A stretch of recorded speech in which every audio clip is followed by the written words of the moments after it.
하나님께서 우리에게 주시는 말씀은 로마서 6장 1절에서 4절까지 말씀입니다. 로마서 6장 1절에서부터 4절 말씀입니다. 제가 가진 성경책으로는 신약 245페이지에 있습니다. 말씀을 봉독하겠습니다. 그런즉 우리가 무슨 말을 하리요? 은혜를 더하게 하려고 죄에 거하겠느냐? 그럴 수 없느니라. 죄에 대하여 죽은 우리가 어찌 그 가운데 더 살리요? 무릇 그리스도 예수와 합하여 세례를 받은 우리는 그의 죽으심과 합하여 세례를 받은 줄을 알지 못하느냐? 그러므로 우리가 그의 죽으심과 합하여 세례를 받음으로 그와 함께 장사되었나니 이는 아버지의 영광으로 말미암아 그리스도를 죽은 자 가운데서 살리심과 같이 우리로 또한 새 생명 가운데서 행하게 하려 함이라. 아멘. 오늘은 중고등부 입교 주일로 예배를 드립니다. 우리 중고등부 학생들이 유아 세례를 받은 후에 이제 자기의 고백으로 세례 때의 믿음을 다시 확인하는 시간이 입교입니다. 그리고 오늘 세례를 처음으로 받는 학생들도 있습니다. 이렇게 우리 교회의 자녀들이 입교와 세례를 받으니 오늘 우리 교회로서는 얼마나 기쁘고 감사한 날인지 모릅니다. 오늘 중고등부 입교 세례 주일로 예배를 드리면서 단순히 우리 자녀들을 보면서 아주 흐뭇한 마음만 갖는 것이 아니라 우리 각자가 받은 세례의 은혜를 되새기는 시간이 될 수 있기를 바랍니다. 그리스도인들에게 세례는 중요한 의식입니다. 그런데 우리는 내가 받은 이 세례의 중요한 의미를 잘 기억하지 못하고 있을 때가 많습니다. 제가 한국에서 군 생활을 할 때 경험했던 세례식이 지금도 기억이 납니다. 훈련소에서 신병 교육을 받는데 그때는 예배에 참석하면 초코파이와 콜라를 주었습니다. 우리 훈련병들이 늘 배고파서 교회 예배에 참석하기를 너무 좋아했는데 그 이유는 초코파이를 얻어먹으려는 이유 때문이었습니다. 한 번은 저와 같은 소대에서 훈련을 받고 있었던 사람이 세례를 받는다고 지원을 하였습니다. 근데 그 이름이 영광, 하나님께 영광을 올리라고 이 기독교 이름을 가지고 있었고 장로님의 아들이었습니다. 제가 세례를 받는다길래 아니 장로님의 아들인데 아직 세례를 안 받았느냐라고 물었더니 이 훈련병이 웃으면서 아니라고, 세례를 유아 세례를 받았다고, 그런데 세례 받으면 초코파이를 한 상자를 준다잖아. 그래서 세례를 받는다고 말하였습니다. 초코파이 한 상자에 눈이 멀어서 세례를 2번 받게 된 것이죠. 군대를 가본 사람은 이 초코파이 한 상자가 얼마나 큰 유혹인지 알기 때문에 이 친구의 결정이 공감이 됩니다. 물론 세례를 2번 받는다고 큰일이 생기지는 않습니다. 어쩌면 그 좋은 세례를 2번이나 받았으니 은혜를 더블로 받았을 것이라고 생각을 할 수도 있습니다. 하지만 세례는 일생에 단 한 번만 받는 의식입니다. 단 한 번으로 충분한 엄청난 은혜, 그리스도인이 누구인지 그 정체성을 알려주는 대단히 중요한 예식이 세례입니다. 세례에 담긴 의미를 깨달으면 초코파이 한 상자에 다시 받을 정도로 그걸 고민할 그런 가벼운 것이 아님을 알게 됩니다. 오늘 중고등부 입교주의를 맞아서 세례의 의미를 묵상하면서 내가 받은 세례, 그리고 이제 학생들이 받게 될 세례가 얼마나 놀라운 은혜가 있는지를 발견하는 시간이 되기를 기원합니다. 세례의 의미를 알려주는 구절이 오늘 봉독한 로마서 6장의 말씀입니다. 사도 바울은 세례의 의미를 로마서 6장 3절에서 이렇게 알려줍니다. 제가 로마서 6장 3절을 새번역 성경으로 읽어드리겠습니다. 세례를 받아 그리스도 예수와 하나가 된 우리는 모두 세례를 받을 때에 그와 함께 죽었다는 것을 여러분은 알지 못합니까? 여기에 세례의 중요한 의미가 담겨 있습니다. 우리는 세례를 받을 때 곧 예수님과 함께 죽었다는 것을 알지 못합니까? 이것이 세례의 의미입니다. 우리는 세례의 순간 예수님과 함께 죽은 사람입니다. 여러분이 죽었다는 말은 어떤 의미일까요? 세례가 좋은 것이라고 그렇게 얘기하더니 우리가 죽는 것을 의미한다니 이게 무슨 의미일까요? 세례가 좋은 것이라는 사실은 이 의미에서 더욱더 분명하게 드러납니다. 세례의 순간 우리가 죽었다는 것은 우리가 죄에 대해서 죽었다는 것을 의미하기 때문입니다. 예수님이 십자가에서 나의 죄를 대신 지고 돌아가신 것을 믿는 사람들은 세례의 순간 십자가의 은혜로 우리의 죄가 용서받습니다. 죄와 사망의 권세에서 해방되는 자유를 경험합니다. 이것이 우리가 세례를 받을 때 죽었다는 의미입니다. 곧 죄에 대해서 죽고 우리를 올가매는 모든 것들에 대해서 죽는 것입니다. 초대교회는 이러한 세례의 의미를 살려주기 위해서 강가에 가서 물에 온몸을 잠겼다가 일어나는 방식으로 세례를 베풀었습니다. 이것이 우리가 죽었다는 것을 더욱 상징적으로 느끼게 해주기 때문입니다. 세례를 받으면서 우리의 몸이 물 밑으로 들어갈 때 우리는 그 속에서 죽습니다. 죄에 대해서 죽고 죄에 물들어 있는 나의 옛자에 대해서 죽고 죽음의 사슬에서 해방되는 것을 경험합니다. 세례에서 경험하는 죽음이란 사실 자유를 의미합니다. 죄로부터의 자유, 욕심과 정욕의 옛자로부터의 자유, 사망으로부터의 자유가 세례를 경험하는 순간 우리에게 찾아옵니다. 이것이 얼마나 놀랍고 감격스러운 은혜인지 모릅니다. 인간이 죄의 문제로부터 벗어나는 것, 죽음의 문제로부터 벗어나는 것은 불가능한 일입니다. 하지만 우리는 십자가의 능력으로 세례의 순간 죄로부터 벗어나는 자유를, 죽음으로부터 벗어나는 자유를 경험합니다. 그런데 세례는 이렇게 죽는 것으로만 그치는 것이 아닙니다. 세례의 두 번째 의미는 다시 살아나는 것입니다. 오늘 본문 로마서 6장 4절 말씀을 제가 새번역 성경으로 읽어드리겠습니다. 그러므로 우리는 세례를 통하여 그의 죽으심과 연합함으로써 그와 함께 묻혔던 것입니다. 그것은 그리스도께서 아버지의 영광으로 말미암아 죽은 사람들 가운데서 살아나신 것과 같이 우리도 또한 새 생명 안에서 살아가기 위함입니다. 아멘.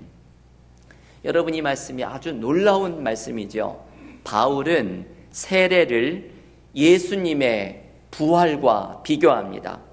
마치 예수님이 십자가에 죽으셨다가 3일 만에 다시 살아나신 것처럼 우리도 세례를 통해 새로운 생명으로 다시 살아나는 은혜를 경험합니다. 세례의 순간 우리가 물속에 잠길 때 죽었던 우리는 물 위로 올라올 때 다시 살아납니다. 주님이 부활하신 것처럼 우리도 부활의 생명으로, 영원한 생명으로 옛자가 죽은 새로운 나로 다시 살아납니다. 그래서 세례는 예수님의 십자가와 부활을 모두 경험하는 순간입니다. 세례의 순간 우리가 물에 잠길 때 십자가의 은혜로 우리의 죄가 용서받는 것을 경험하고, 우리가 물 위로 다시 일어날 때에 부활의 은혜로 우리에게 주어진 새로운 생명을 경험합니다. 여러분, 세상에서 이것보다 극적인 변화가 있을까요? 이것보다 하나님의 새 일을 경험하는 순간이 또 있을까요? 우리가 죄와 옛 자아와 죽음으로부터 해방되어 영원한 생명, 새로운 사람, 부활의 생명으로 변화되는 이 세례의 순간만큼 우리가 경험하는 하나님의 새 일이 또 있을까요? 우리가 받았던 세례, 이제 중고등부 학생들이 받게 될 세례는 바로 이러한 놀라운 의미가 담겨 있는 것입니다. 교우 여러분, 세례의 의미를 기억하십시오. 내가 세례 때 받았던 놀라운 은혜를 잊지 마십시오. 세례가 우리에게 알려준 그리스도인이 어떤 사람인지를 잊지 마십시오. 우리는 십자가의 은혜로 죄와 사망에 대해 죽고 새 사람으로 부활의 소망을 가진 사람으로 영생을 소유한 사람으로 살아가는 존재입니다. 세례가 알려주는 하나님의 놀라운 새 일을 감격적으로 경험하는 그리스도인들이 되시기를 간절히 기원합니다. 그런데 세례에는 또 다른 중요한 의미가 있습니다. 세례를 받을 때 우리는 예수님과 하나가 됩니다. 저는 우리 자녀들에게 세례를 할 때, 유아 세례를 할 때 이 마지막 이야기를 특별히 강조합니다. 로마서 6장 3절을 시작하는 말씀을 새번역 성경은 이렇게 번역합니다.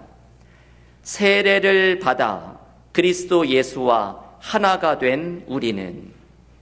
여러분, 이 말씀이 놀라운 말씀이죠. 세례를 받아 그리스도 예수와 하나가 된 우리는 세례의 순간에 예수님 안으로 들어가고 예수님과 하나 되어 주님과 함께 살아갑니다. 바울은 갈라디아서 2장 20절에서 이 비밀을 이렇게 고백합니다. 내가 그리스도와 함께 십자가에 못 박혔나니 그런즉 이제는 내가 사는 것이 아니요 오직 내 안에 그리스도께서 사시는 것이라. 아멘. 내 안에 예수님이 거하시고 예수님과 함께 살아가는 사람이 바로 그리스도인입니다. 이 은혜가 우리가 세례 때 받은 은혜입니다. 세례는 예수님 안으로 들어가는 상징이고 주님이 나와 함께 살아가시는 징표입니다. 브래넌 매닝이라는 사람이 쓴 아바의 자녀라는 책에서 영국의 유명한 문학가 G.K. 체스터튼의 이야기를 소개합니다. 어느 날 한 신문기자가 체스터튼에게 다가왔습니다. 선생님, 최근에 그리스도인이 되셨다고 들었습니다. 제가 한 가지만 물어봐도 되겠습니까? 체스터튼은 물론 물어봐도 된다고 이야기했습니다. 그랬더니 이 신문기자가 이렇게 질문합니다. 만약에 부활하신 그리스도가 이 순간에 선생님 뒤로 갑자기 나타난다면 어떻게 하시겠습니까? 이 질문은 체스터튼을 비꼬는 질문입니다. 그 지성가이고 문학가인 체스터튼이 예수가 부활했다고 외치는 허무맹랑한 종교를 어떻게 믿느냐고 비꼬는 듯한 질문을 한 것입니다.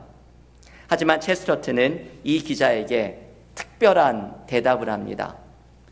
모르시는군요. 지금 그분은 내 뒤에 서 계시지 않습니까? 이 체스터튼은 예수님을 만났던 사람이고 예수님과 함께 살아가는 은혜를 경험했던 사람입니다. 여러분, 우리 모두는 이런 사람들입니다. 그리스도인은 예수님과 함께 살아가는 사람들입니다. 예수님이 내 안에 계시고 나를 도와주시고 나의 삶을 인도하시는 은혜를 경험하는 사람입니다.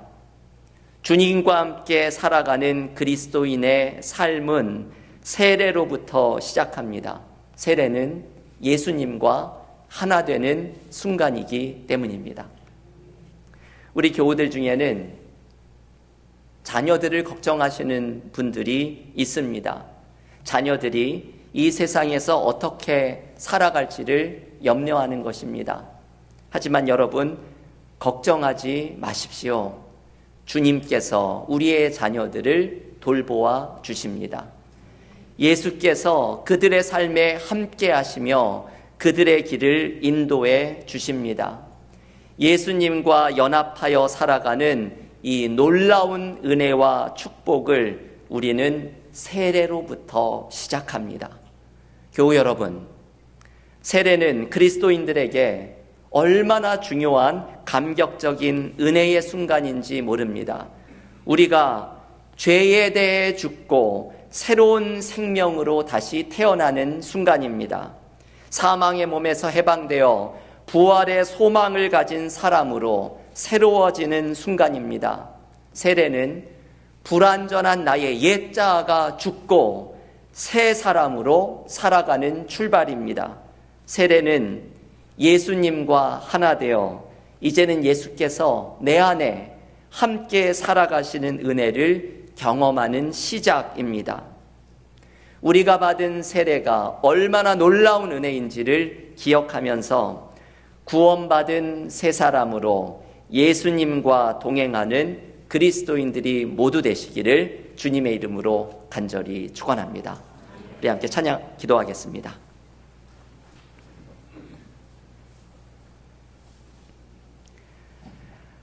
하나님 감사합니다. 오늘 중고등부 입교 세례주일을 맞이하여 세례의 의미를 기억하게 하시니 감사드립니다.